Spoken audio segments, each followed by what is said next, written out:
ఏంటి చెప్పండి? నీ గతానికి నేను అందించా, నీ ప్రస్తుతానికి నేను నడిపిస్తున్నా, నీ భవిష్యత్తు కూడా కావలసిన వాటిని నేను ముందే నీ కొరకు సిద్ధపరిచి ఉంచాను.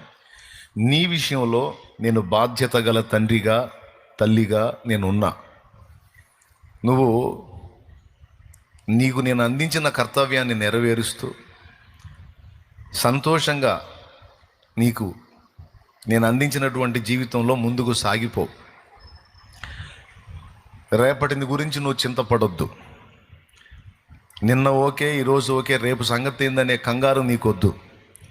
నేను నిన్న, నేడు, రేపు నిరంతరం ఒక్కటే రీతిగా ఉన్నాను. నేను మార్పు లేని వాడును. నేను నీకు నిరంతరం సహాయకుడిని. నువ్వు ఎప్పుడైతే దీన మనస్సుతో నా దగ్గరకు వచ్చావో, నీ జీవితాన్ని నా చేతికి అప్పగించావో, అప్పుడే నేను నా చేతుల్లోకి తీసుకున్నాను అని దేవుడు అనడు. అప్పుడే నిన్ను నా చేతుల్లోకి తీసుకున్నానని దేవుడు అనడు.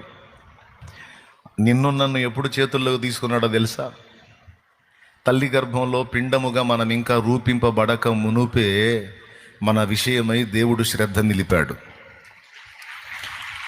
మనం అనేవాళ్ళం ఉనికిలో ఉండాలనుకున్నాడు కాబట్టే మనం పుట్టాం. ఆయన అనుకోకపోతే మనకు అసలు బ్రతికే లేదు. అవునా? దేవుడు అనుకోకపోతే మనకు అసలు జన్మే లేదు. దేవుడు అనుకున్నాడు గనుక మనం పుట్టాం. దేవుడు ఉండనిచ్చాడు గనుక బతికున్నాం.